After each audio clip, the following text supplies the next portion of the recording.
Hey Chuck, hey Tom. Chuck, I don't know if it's just me, but I can't hear you. Yeah, apparently my microphone was off, so that does make a difference. All right, so dtitrader.com/telegram to follow along.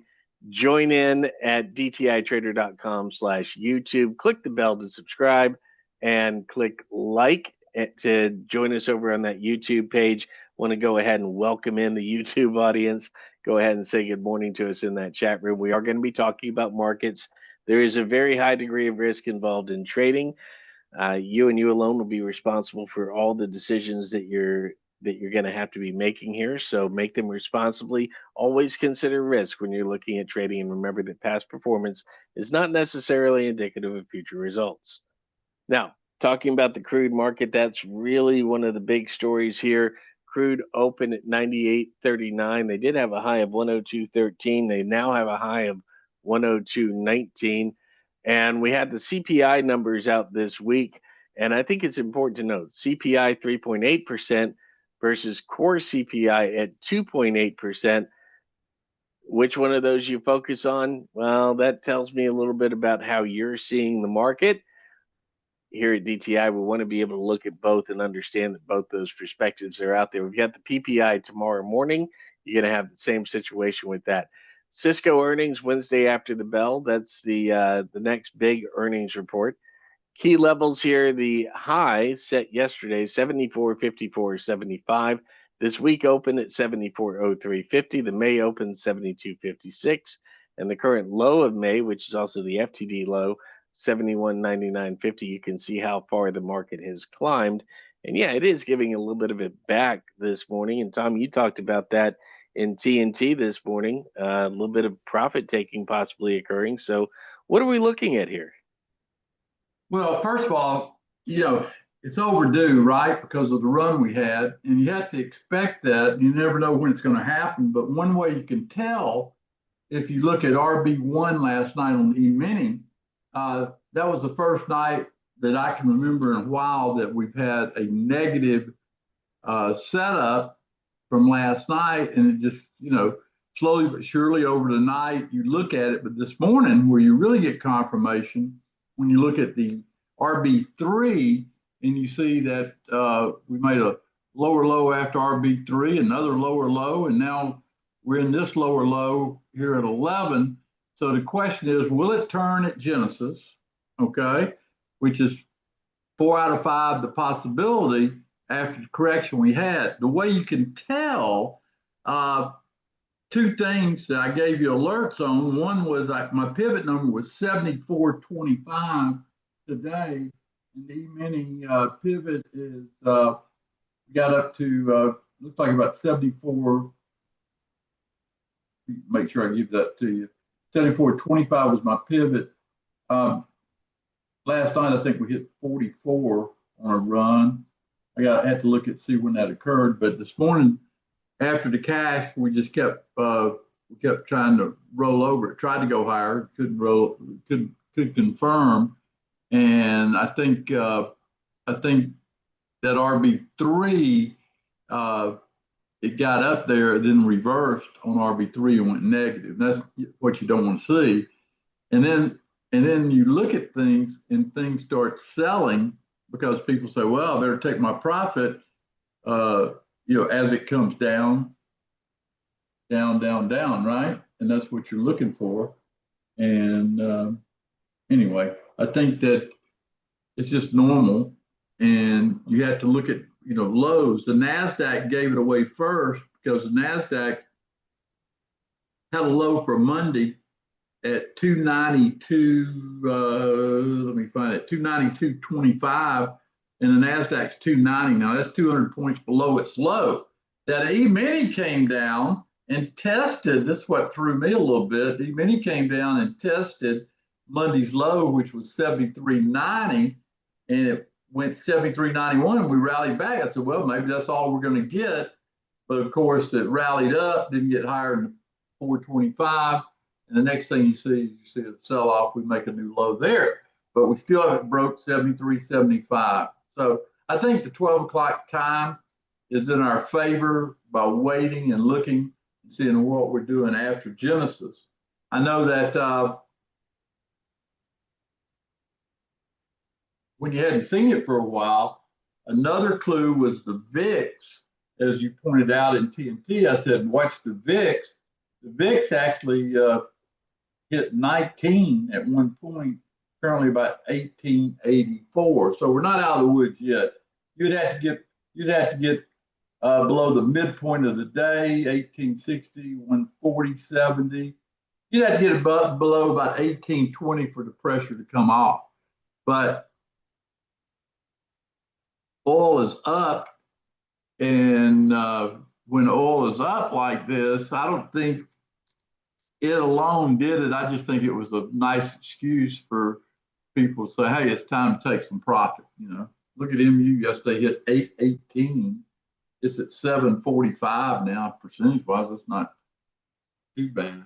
Intel finally had a correction day. It came down from 130 on Friday down to a low. Intel, let me give you the low on Intel.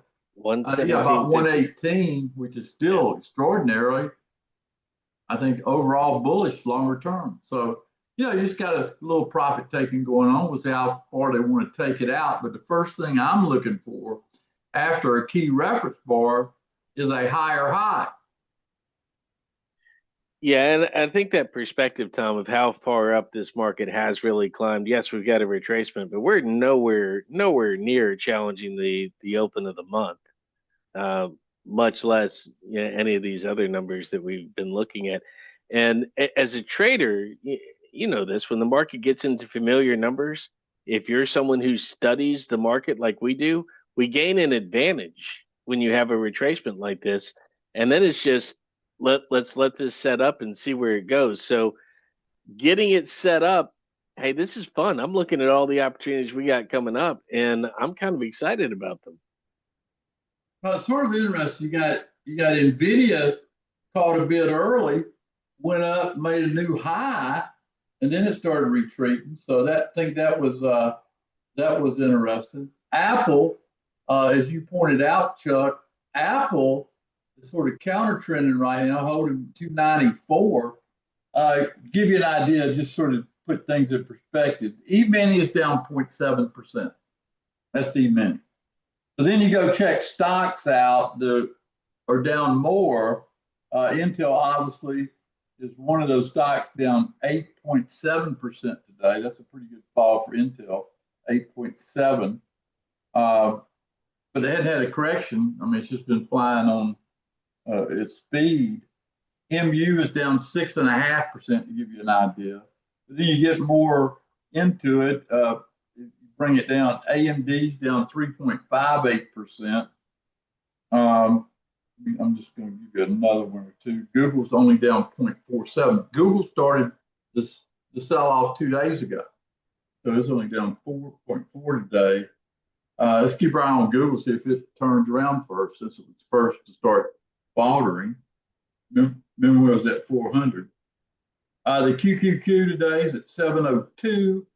If you look at the 10-point average true range, high was about 700. You got support stepping in. But I think that, we just got to give it time. And then, but the other factor we got going on, honestly, I think the correction could be maybe a little bit more if you don't get that recovery today, because you're getting into that time that I think that Trump's going to light up Iran. I think that, like I told you yesterday, I think that's coming. Yeah, and we're probably going to see some. Seems like be the message from crude oil anyway. Yeah, and we're probably going to see some more inflationary numbers tomorrow morning with PPI, which tends to. Yeah, I don't think the inflation, Chuck. I think that was bullish because the way they were talking, it was just going to be off the charts. I mean, that's very contained, and everybody can reasonably assume that that. No, I agree. Okay. Those numbers came in as expected, so it shouldn't be a shock to the market at all. Now, Tom, as I mentioned earlier, one of the nice things about retracements is it allows us to get into a situation where if you've studied the market and you've done the adequate preparation, you gain an advantage. Speaking of studying the market, our past 5 train and trade sessions, if you look through here, on Monday we were talking about finding stocks, going into Futures Plus. Slides in the recording link are available on here. So if you guys grab the slides, we'll link these slides into you in just a moment here, but you can go back and review that. On Friday, we looked at the Tech Mini Mutual Fund. Go back and look at some of those prices because, hey, you might be getting a few things on the discount if you're coming at it today. Thursday, May 7th, we were looking at using stocks and options using options to replace stocks. Some of the things that we're going to be going through at the Sawgrass session coming up in a couple of weeks. And then Wednesday of last week, we were looking at day one after FTD and focusing in on Orion and some of the things we're looking at there. Tuesday's always Trade Tuesday, so we get into how the market looks, and I would highly recommend that when you guys have an opportunity, you go back and review that, not while we're in this presentation, but make sure to invite your friends over to Train and Trade because we are taking the time to let you know what to expect with these markets so that when you do get a retracement like this, you're familiar with what the market's going to look like and you do have that advantage. So by all means, take advantage and invite your friends. Send them the link here, dtitrader.com/train and trade. Look forward to seeing all of you guys coming up soon. And for those of you coming to Sawgrass, apparently we're going to have a prize drawing live at Sawgrass. So if you're sending your friends, make sure you're letting Jonathan know. So basically copy him on that email, row@dtitrader.com, and be a little bit of a prize for those of you who deliver and bring folks into train and trade sessions. The more the merrier. I see the numbers have increased just in the past 5 minutes. It's great to see. Now, May 31st, I mentioned Sawgrass, $997 annual Sawgrass workshop. Call 904-706-3532 or go to dtitrader.com/Sawgrass. And I look forward to seeing you guys there. I don't know if I'm going to be as brave as Jeff and wear my shorts out at the presentation, but I'll definitely be there with you guys. I personally will be wearing slacks, probably a polo. Maybe more than one. We're going to be there Sunday night through Monday, or through Tuesday, excuse me. Now, the T-Buzz weekly trade letter, this was released last night, $9.99 for 1-year access. You can still get that, though the price starting out tomorrow will be $49. So this is your last day to take advantage of the $9.99 price point. You can sign up at dtitrader.com/weekly. You can also call in 904-706-3532. Of course, that has the broad market update, key news for the week, including today's CPI, tomorrow's PPI, and a few of the earnings to watch. Cisco, Applied Materials later in the week, and the weekly Magic 5 stocks, and you can bet Intel is one of those. Special opportunities. If we see an opportunity in the market, we will let you know about it. And then, of course, if you want to know a little bit more about Tom and the way we approach the markets, I've got some suggested reading for you here. Roadmap to the Markets was Tom's first book, available at Amazon.com, plus the trilogy, Winning the Day Trading Game, The Markets Never Sleep, and Trade to Win, all available on Amazon.com. And click on the link here in the slide, dtitrader.com/WDTG, for a complimentary portion of the audio version of Winning the Day Trading Game. A couple of the resources here at DTI that we recommend you take a look at. The white paper booklet's always a great tool for going in and looking at specific topics on the market. Go to dtitrader.com/WP. Odds are we've got a white booklet there just for what you're looking at. And if not, let us know because we're always interested in creating new ones. Our YouTube page, dtitrader.com/YouTube. Got that up and running right now. We have a few people joining us in there. Again, make sure you like and subscribe. Important terms to know. This is a good little review, especially before you're coming down to that Sawgrass class, because things are going to happen quick. We're going to take the time to explain it to you, but if you know what we're saying, it makes it a lot easier. So check out those important terms to know. Tom's penalty tape, good way to get back on the beaten path of the market. This is the basics. Get down to what traders need to think about. So whenever you get a little bit lost in the market, always go back. That's why we call it the penalty tape. It gets us back on track, pull us back to that beaten path. The BNN interview with Tom is available here. That's that's up in Canada, Canadian News. And Tom, great interview on that one. I still look back on it every now and then, and the thing that catches my attention is the watch, among other things, but great insight into the market. Options EDU by DTI. If you want to learn a little bit about trading options, go to dtitrader.com/options EDU. And now we get to the market that we're looking at right now, May FTD stocks. And I'm going to go ahead and click this link, take you into the show here. Let's see, 73, 72, 75 for the S&P. So markets are moving a little bit. Let's change this zoom. And you can come in. This is an update from Jonathan at about 12 minutes after. And the VIX coming back up, 1888. Tom told us to pay attention to that. Getting close to that past week high at 1943. So keep an eye on that level. And of course, the 20 area, talked about that extensively throughout really February and March as we started seeing the numbers climb. So 1888 right now, getting closer to that 20 level. Keep a close eye there. You can see the S&P, even with the pullback today, still in the long phase. Same with the NASDAQ. The Dow here has been reluctant to join the rally, and markets seem to be holding back, pulling back along with that. So let's see how well the Dow rebalances, or the rest of the market rebalances to the Dow. Crude back above 100. That's a big issue. Let me remind you, though, as big as that is being above 100, last week's high was 110.93.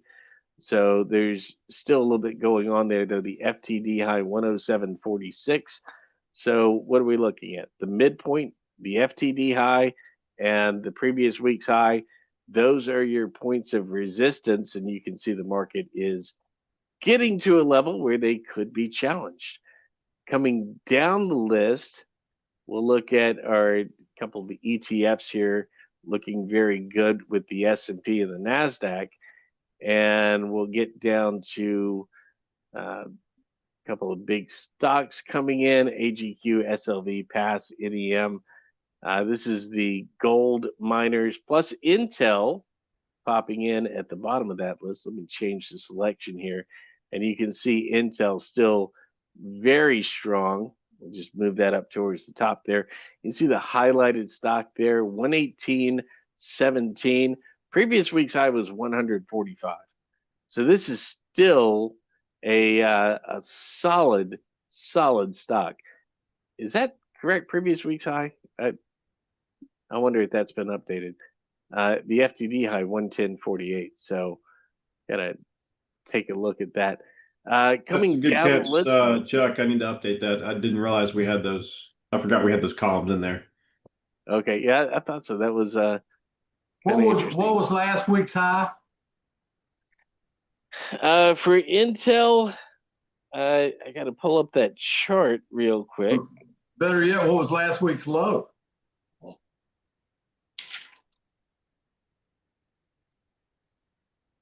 Yeah, tell you what, let me do this. Let me hop over into my view here, and this is Intel daily chart. So last week's high, 130.57, and then last week's low will come back to probably the beginning of the week. That was May 1st, so I'm getting 95.60. Yeah, I think Intel's still doing great. I've got a midpoint of 113 on Intel, the midpoint, 113. Okay. Yeah, I was trying to get a number there because clearly there's profit taking going on there. And Yeah, and you go into the Mag 7 here, Tom, and we're starting to see a little bit of that faltering through Amazon, Google. You mentioned Google earlier, Meta, Microsoft, they're all coming off a little bit. Apple's still showing off some strength. Intel's still showing off some strength. And you come down the list, NVIDIA, Tesla, AMD, Micron, all still in that bullish site. But the companies that aren't making chips are having a little bit of trouble right now. So we'll see how that plays out. But I think basically, Tom, as you said earlier, expecting the market to move in one direction all the time is almost, I don't want to say an absurd expectation, because we've seen the market behave like that. But these type of retracements, kind of profit taking, it's normal market activity. And as long as we aren't crashing through the bottom, it's normal. It's okay. Don't get all that excited about I it. think It is what I it think is. it's more important to be able to have that framework. Go back to, let's just do the QQQ for fun of it. Where's the QQQ? Let me go to QQQ numbers on the QQQ sheet. All right, the numbers on the QQQ. Let's come down to it. You got 702. You come over to, let's just do the QQQ here. The 3-day high for the QQQ was that 683, Chuck? 3-day high. 683 was, yes, the FTD. Yeah, so you're got about another 20 points before you got serious. But one thing we'll look at is the numbers that pay when we get there. I think that's going to tell a closer hand study. And somebody asked about the E-mini. I guess this would be a good time, Jonathan, wouldn't it, just go to a live market and look at a couple things? Yeah, we can do that. That's a great idea.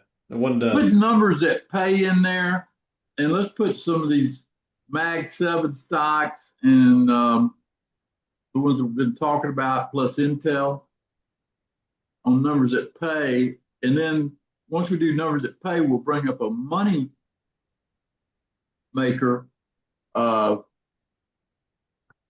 profile. And somebody asked for the mean. The next stop down would be 73.45. 73.45 by another 22 points. yeah, and I was just looking at that actually while I was trying to get all these stocks and added to the numbers that pay to fix that prior week high and low. But if we flip over to a daily, I remember what was it, Thursday night, this area right here.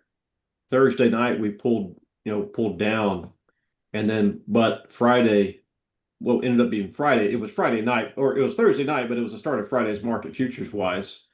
They didn't take out reference par one's low, and then they rallied it back up. I'll show you that on the 30-minute chart before. I just wanted to mention this, Tom, because it's interesting. You just see the market pulling back. If I can get back over here, there's that RB1 low. You see the downturn Thursday afternoon, but where's that number? About 73.45 area? Yeah, it's funny you mentioned 73.45. It led right into that low with 73.36. 73.36 was the low. Write that number down, folks, because that is the real true support of the rally that we've been in. This came from a few days ago. And that is the 3-day low, by the way. I'm sorry, what'd you say? I tried to sneak in. That is the 3-day low. I heard you mention the 3-day low. That is the 3-day low, 73. Yeah, but if you look at this, you got a general uptrend, and then you get to the day, and today the market is coming down. Jonathan, I'm just looking at yours. Doesn't look like it's updated. Can you download it or something? Because we're lower than that. We're 73.66 right now. Well, this is from Friday. If I go back over to today, and I just want to answer real quick, Sean, we're talking about the S&P futures, not the SPX cash, S&P futures. So try to keep that in mind there. We look at the S&P futures, not the SPX cash. All right, so let's go to RB3. I identified early this morning profit taking. I said we're in a profit taking stage. Look at RB3, the cash market. And the question you ought to ask yourself is, have we made a higher high in the cash market? Well, we didn't on the reference bar, did we? Next bar was lower. Then you say, did we make a higher high from that bar? No. Next bar was lower. And then you got the same question every 30 minutes. It's lower, lower, and lower. So you haven't got a breather yet. And that's one reason, that's where time becomes a factor, where this Genesis area, typically 4 out of 5 days, you're going to make a reversal. But what you look for, if you're trying to pull the trigger on a stock or anything else, what you look for is a higher high. So if we'd have made a higher high, then maybe that was all we're going to get on the profit taking. But this one is extended all the way into Genesis. Now, what will happen if Genesis doesn't make a low and you get a continuation day, they'll hammer this thing all day long. And that's not good for people that have options and stuff like that. They're going to take a beating. That's the importance of this Genesis time frame over the next hour. We ought to be able to figure it out. But anyway, just saying or seeing what we're seeing, we haven't seen any relief yet for the profit take. And a lot of these stocks, like MU's down from 818, currently 737. And you do the same thing on MU, and you'll see lower lows, lower lows, lower lows, just like that. So what you're looking for is a higher high, and then above the previous bar that got you down to that low. What's that MU price right there? It would have to get above the turn positive, probably, well, really above the reference bar. Write that number down, but the earliest indication would be taking out the current low. That bar there is what, John? What's that high? 751.5. Yeah, 51. But you got resistance there. So I'd look over to the bar after the reference bar and look at that high, probably about 770, I'm guessing. You get above 770, then they got a low in place. You're probably going to climb back up to the mid area of the high and low. And the mid area would be that low at 3 plus 818. That's sort of tell you where the next resistance is going to step in. That's the way you look at it coming off a profit taking stage. Right now, I haven't seen any indication that it's over on the profit take. All I've seen is that the market continues to break support. You usually get in trouble if you try to anticipate it. Sometimes the best strategy is take these hands and keep it in your pocket until you get some resolution. And we'll get it. It's just a little early. If you put Intel in there, and you'll see Intel has done what? Intel has showed no signs after RB3 it wanted to go up. They sold it. They sold it again the next 30 minutes, and now we're into Genesis. And you got the same strategy, a pretty steep decline from going from 127 down to 117, especially when you got an ATR on Intel. That ATR, about 10 points. So you pretty well maxed out under normal circumstances, about as worse as bad as it can get. 10 points from the high to the low. We already had the ATR for Intel today. Odds are Genesis is going to happen. Maybe we get a recovery up to that midpoint, which would be what, Jonathan?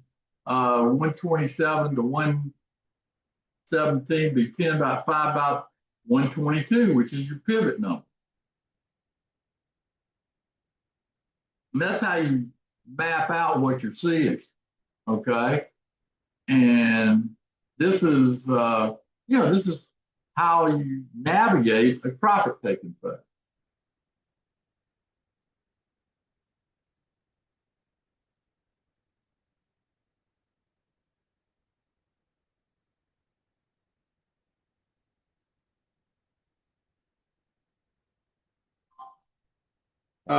I've got numbers that pay. Now, let me just explain a little bit how numbers that pay works. All right. We have tabs at the bottom of the feature. And again, real quick, numbers that pay is under tables. It's all in alphabetical order here. So numbers that pay is right here in the list. Opened it up, threw all the stocks in there. And again, at the very bottom of this feature, let me just drag this up a little bit. There's tabs for every day of the week. Now, you're supposed to stay on whatever the current day is, and I'll tell you why. The data points that it gives you are different each day. If I look back at Monday, the Monday tab, it's given us the prior week high and low. That's correct. All right, should be, but it says prior day high and low, right? Yesterday, the prior day high and low was Monday, and this tab was accurate. Today, the prior day, if we click over to Tuesday, the prior day, that's Monday's high and low. But look at this. If I go back to Monday, it says S&P 74.54, 73.90, prior day high and low. And on Tuesday, it says the same thing.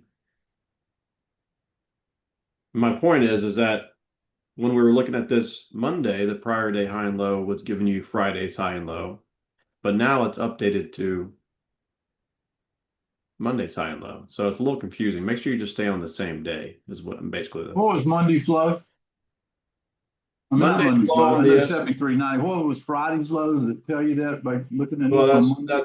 that was my point, is that now that we're past Monday, it's not giving you Friday's high and low. This is updated to Monday's high and low. That was kind of my point, to stay on it's hard to explain, but stay on the current day tab at the bottom, and all the numbers are going to be accurate. If you want to see Friday's high and low now, you'll just have to open up the chart, flip it over to a daily, probably the easiest way to do it.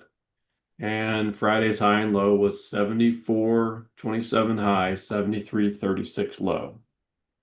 That's that Which is that number. 36 to 45 support area. Yeah, exactly.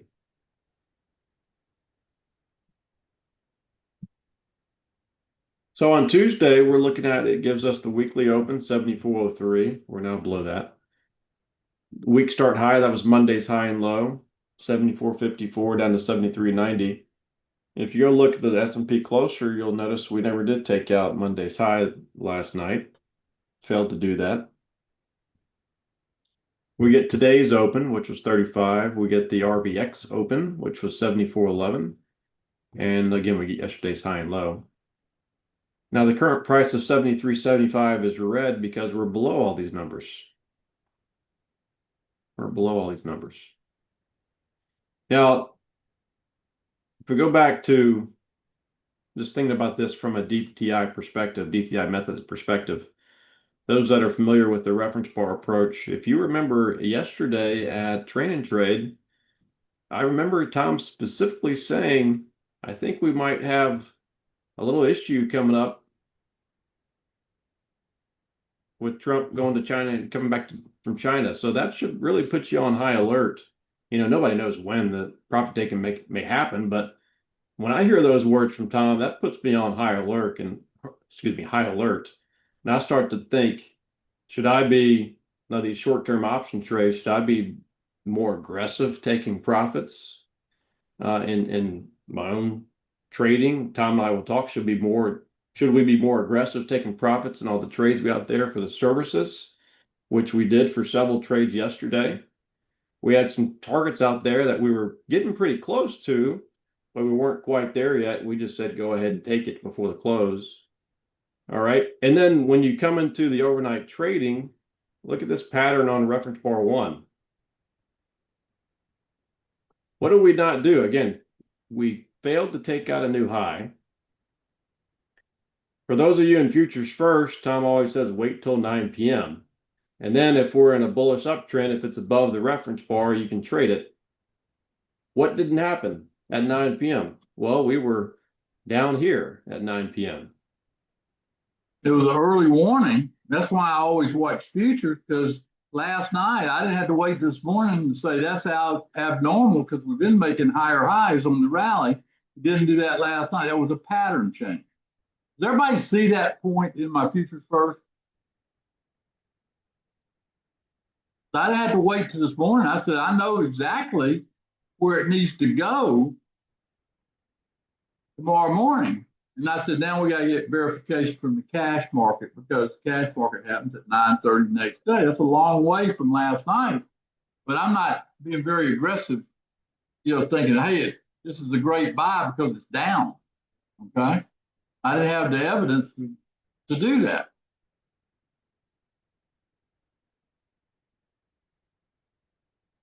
Yeah, Laura learned. She was at a class. So I stayed out of it last night because of what she learned at the class. That makes me feel good, Laura, to see that. But remember, Google, and that's what I pointed out, Google was one of the first stocks to start correcting. If you go look at Google, put Google in there, look at Google on a daily basis. Look at Google, it topped out. Does everybody see that? When Google wasn't making highs, that bothered me, but other stocks were. So I said, okay, we'll give it the benefit of the doubt. But Google looks to me would be one of the first ones to turn around, which would be a clue that the market's had its low. So I'll be watching Google quite closely as we go forward.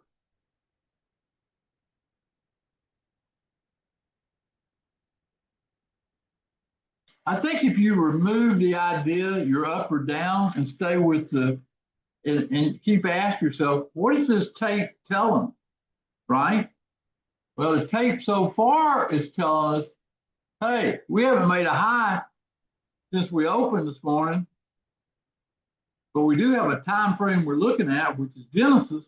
That's a logical point for that to occur.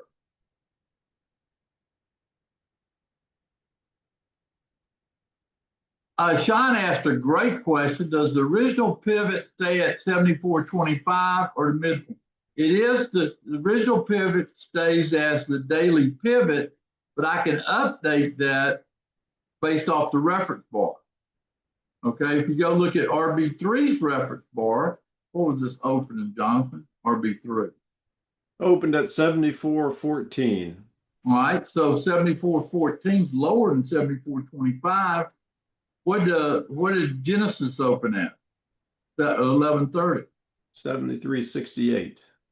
73.58. So now I got a big gap between RB3 and Genesis, but 73.58 is a key number now as we go into this analysis of, hey, are we going to turn around or is it going to keep falling?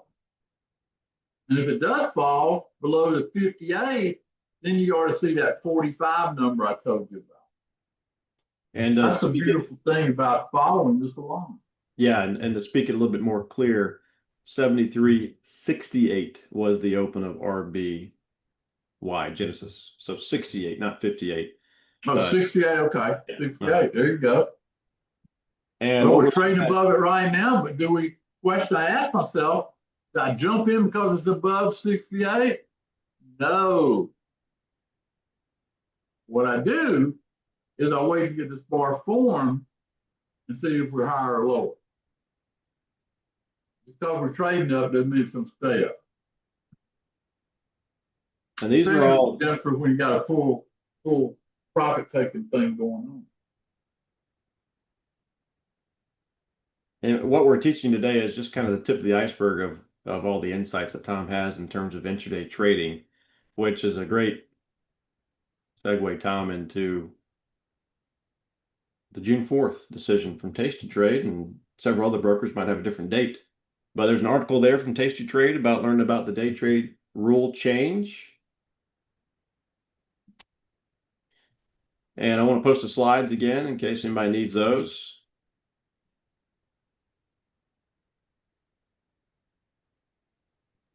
if you knew how much money you perfect these 7 lessons that I'm going to teach would make you,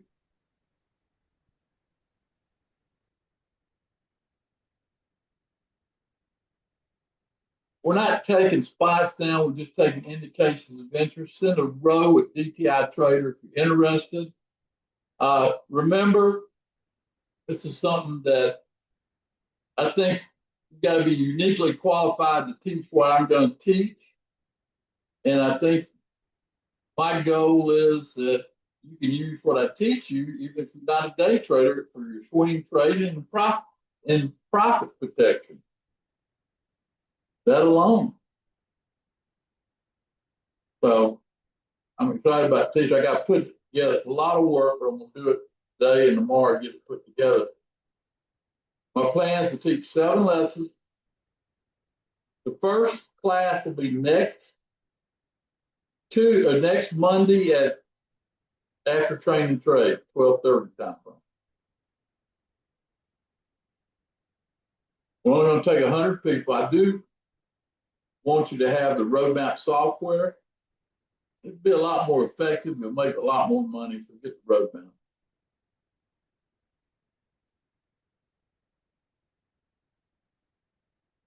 Yeah, so as Tom mentioned, email Row at DTI Trader if you have an early interest in this. Well, as soon as the link is available, those that email me will get you the link out to you.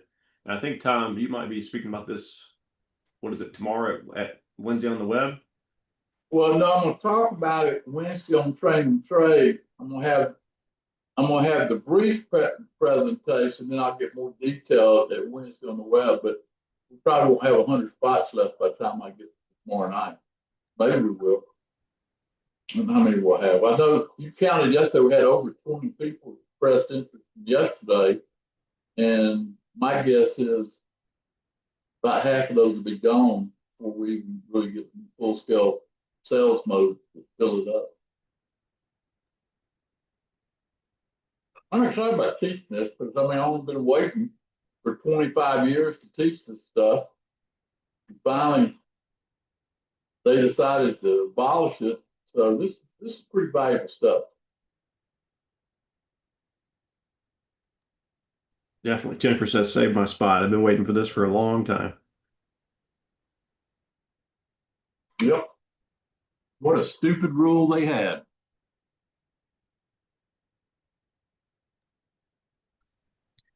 All right, speaking of some techniques you can use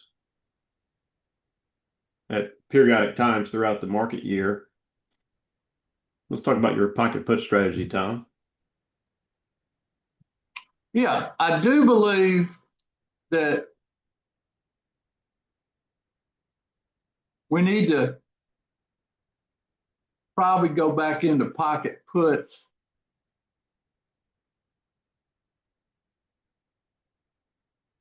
over this time period, okay? So Known caller.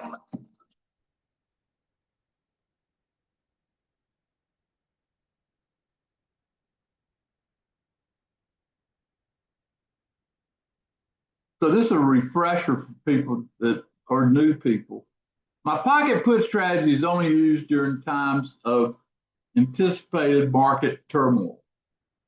And I think that you have to think about that. You have to think about that based on the parabolic rise that we've had. Even if we just have a good correction, it could be juicy for a pocket put. Okay. And I think that either while he's there, on the way back, or this weekend, he's going to lighten up. That's what I think. We'll see.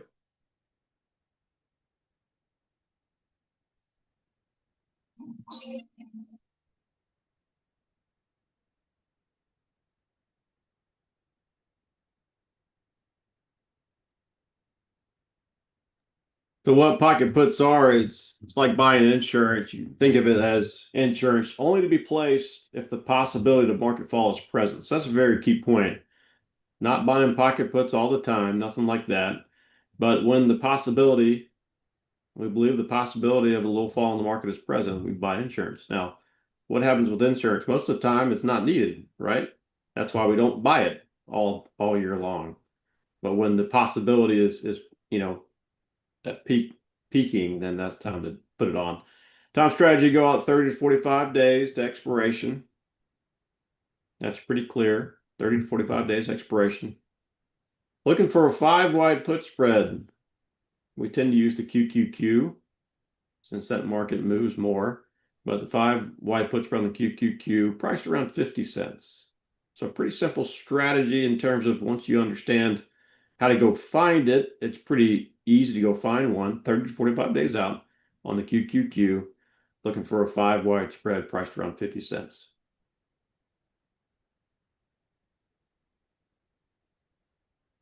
Now, if the bottom totally falls out, unlikely, but if the bottom totally falls out, a 5-wide spread, if entry at 50 cents, has a possibility of turning 50 cents into 500. That'd be what is that, a 10x return?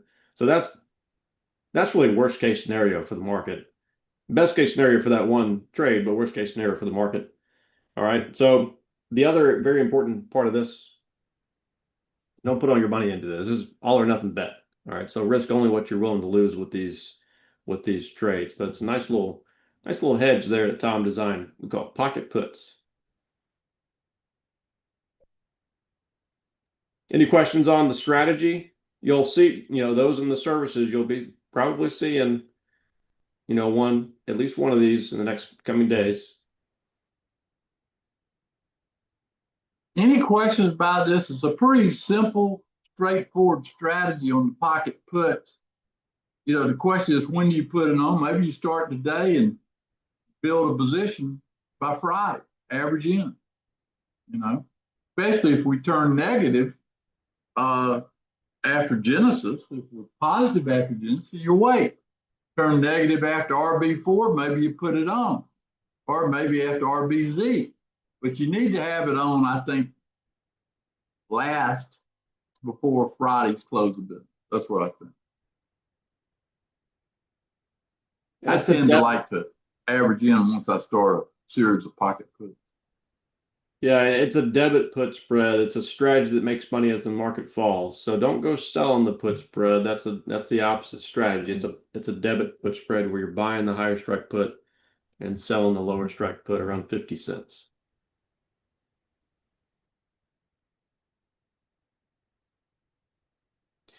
Now, Tom, the first, in terms of today's trading, the first place to get any kind of information from you, and you were busy this morning, I'll tell you that. If you go look at, maybe we'll cycle through the TNT channel live, but I've got it all on the slides here for us. Your TNT program, every day like clockwork around 5 a.m. Eastern time, you're up and going and telling people what you're seeing in the market. Yeah, and one of the things I saw, I said the pivot number is 74.25. So if you wake up at 7:38, you take that pivot number and you put the fact that I used the words profit taken, that ought to tell you something. And then when you're trading below it, that ought to tell you something else. And then when you see the RB3 negative, that ought to tell you something else. So it's not like that you didn't know that this was not a day to go in there and buy this or buy that. And I will post a lot of insights in there. Notice I posted the low of the week, 73.90. That was a big number. We had to break that number to turn bearish. Well, we did. We came down and tested it. Almost fooled me, but then it didn't rally above 74.25. Going to keep my hands off the mouse until I see cash stocks reaction. First hour will help. I already decided that I was going to wait. And then I say, hey, don't forget to watch the VIX. This is a reminder. This is what I'm doing. Trying to determine to say, hey, we don't have a normal bull day today. We've got a profit taking day. So let me ask you a question. Wouldn't you rather know that kind of information before 10 or 11 or 12 o'clock in the day, to have that information, have reliable information to make good decisions before you lose a bunch of money. Well, that's why T-Buzz Talker Trade's a big success. All right, keep going, Jonathan. Yeah, I skipped a little forward in the presentation. We're just going to go back here. Tom starts at 5 a.m., goes as late as 10 p.m. if he goes to bed. In other words, when there's opportunity in the markets, TNT's there. Tom's there inside the Telegram channel. All right, it's all inside the Telegram channel. So if you have Telegram, you're going to be ready to go. Here's how the day Hey, for goes. example, if I put my pocket puts on today, they're going to be posted in here. If I decide I want to put it on today, they'll be posted in the TNT channel.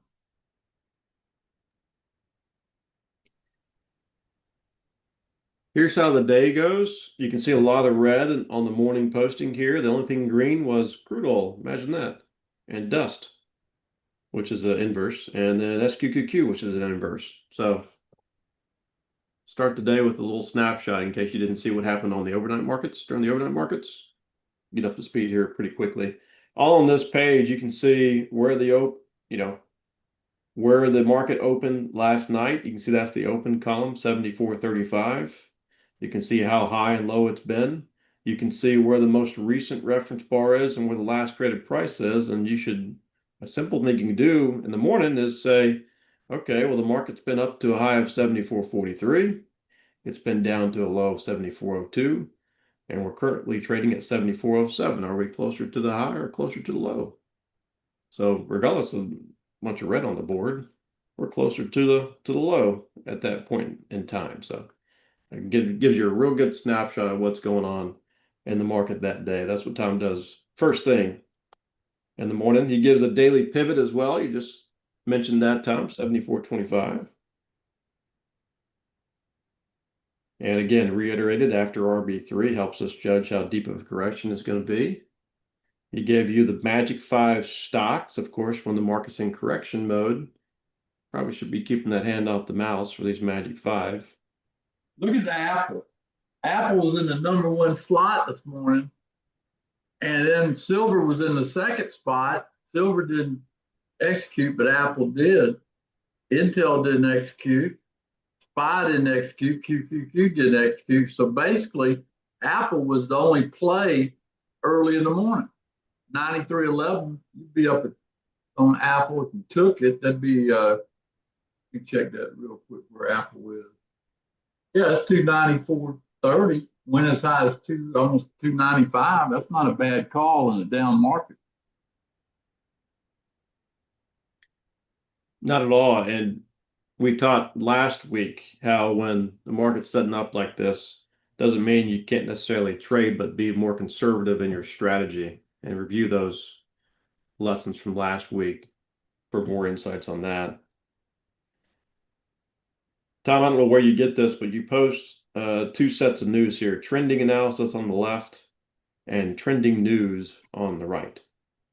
Yeah, that is sort of, it's a combination of what's in play in the news and analysis and stuff. I try to post that every morning and see what Wall Street is thinking. It's sort of, you read some of that stuff and it sort of, points you on the thing, okay?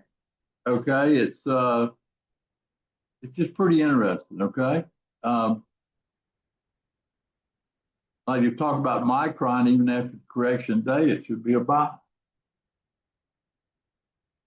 By the way, Micron's at 717 now. That's down 100 points from yesterday. Way to go, Peter. Peter told me he sold his yesterday.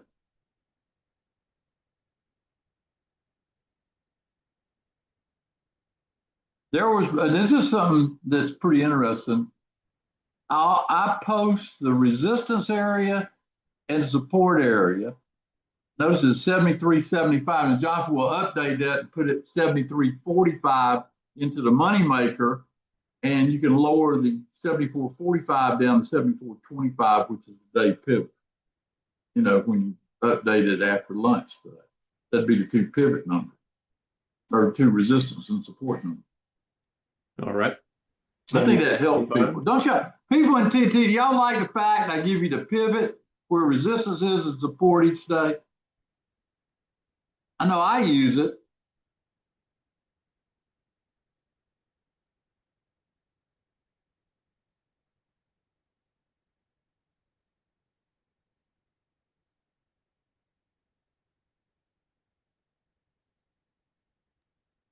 There's all the insights from today once again. Bunch of warning signs, and be careful listed in those insights for today.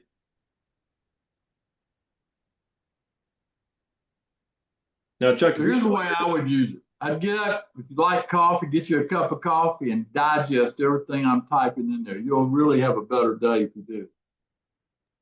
Now, yeah, this is something that we don't explain. We already explained this one train and trade, but you notice that if you take a certain select thing, let's take gold.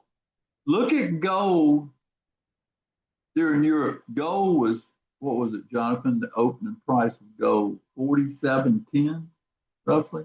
High 47.14. And then look at it on RB3, where it came down below that. That would make me pull away from gold today from a trade. Everybody see how you compare those two numbers? From a time standpoint, keeps you on the right side. And you take it over to crude, you say, well, where was crude? 101.17, and then it went higher, 101.67, and crude's at 101.60, been up, I think it's been up to about 102 something today, hasn't it? Check it. Yeah, 102.24. So it keeps you on the right side of these markets by comparing the RB numbers with each other. That's very valuable to me. I had Chuck put this in there, and you can do it for the SQQQ too. Look at SQQ. What is it, Jonathan? 43.11, and come down and look, SQQ 43.37, 57. Start building some steam, and then you look up there, and now you're at 44.68. See how to take the tape from what's posted and compare it to something you're interested in a few hours later with the reference bar. That is very valuable too. We're going to probably do a little video on this, make sure everybody gets it, because this is the first time I think we ever discussed it, how valuable it is. Like, hey, it's very valuable. That's how I use it.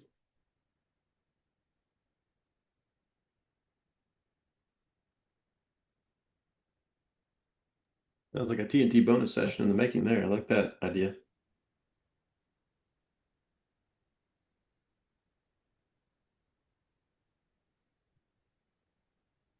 Yeah, like I mentioned, pretty much 24/7, not exactly 24/7, because Tom does have to sleep a few hours in the night, but pretty much you can be, let's just say it this way, rest assured, if Tom's awake, he has an eye on the market. Okay.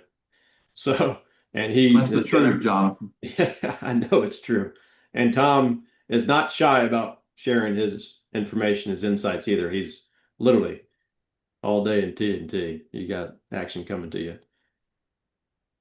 And then, so, during the pre-market, Tom, we've already gone through some of the information Tom's doing. If he's trading pre-market too, if you have a, healthier market in the morning, healthier than this morning, if Tom's trading, he's telling you what he's doing too. When the cash market opens, we have an opportunity to trade options. And so we have a pretty unique way to relay the information. When Tom has an options trade, it looks something like this. Gotten a lot of good feedback. Tom, you've been real, I'd say real forward about getting this done because of how clear it is, and just to help people get the information and take it in quickly in a market that normally is moving pretty fast. So this is what our trade tickets look like. Yeah, I had that done because when you look at Telegram, sometimes it all runs into each other. That way, if you see that, you know there's a trade there. How many people like this trade ticket that I basically figured out to get to you? Rob, you got it. I'll work on that video after I build that day trading course. That's what they made weekends for. Yeah. So here's kind of a summary of everything you get with TNT. You get all the overnight and morning market action. You get Tom's pre-market watch list. That's those magic 5 tickers. You get bonus live streams. Just mentioned one. Coming soon. You get 24/5 urgent trade alerts. Sometimes you even get updates over the weekend if we have action going on the weekend. Reference bar trading, income trades, other bonus style trading, plus trading on TQQQ. As you always say, if you're not sure what to trade the TQQ or rescue QQ.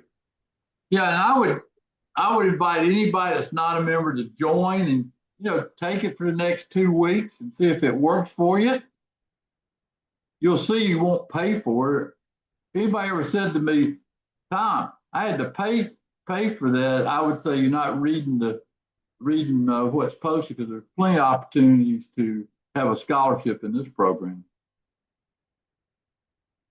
In fact, with this market doing this profit taking, going into the pocket put era and reading the tape, this week would be a good time to join. That's why I'm telling you, get joined today, get in there, because the night might be interesting.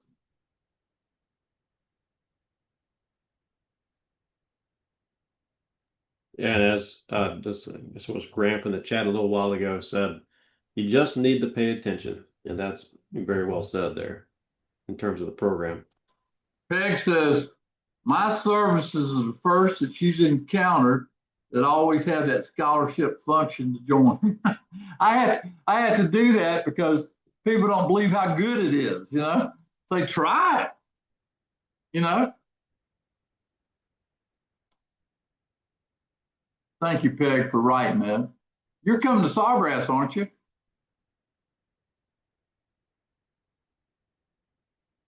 Perfect.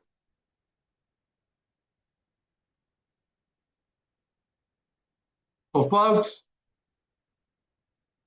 pay attention until we get a market that confirms that the trend is going to reverse. God, you got to be careful. I'll watch this reference bar with the next reference bar and make a decision on those pocket puts. If you're in TNT, look for that to be posted sometime between 3 and 4 if I put it on today. Pocket puts. Thanks, Jonathan. Thank you, folks, for being here. Enjoyed the session. Any last minute questions for me before I head down the highway?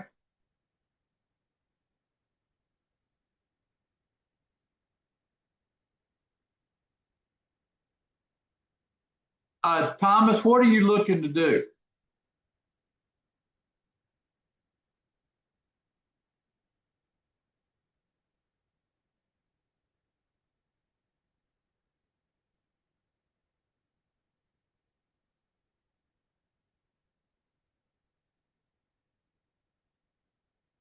TNT is a big picture look at the market, Thomas. With each day, it analyzes where the opportunities are and things to avoid. And everybody tells me after being in it, one of the best programs out there, because you get current information all the time. And then you learn a lot too, I think. I think you have the ability to ask questions.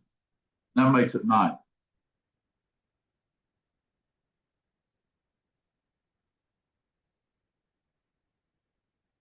TNT.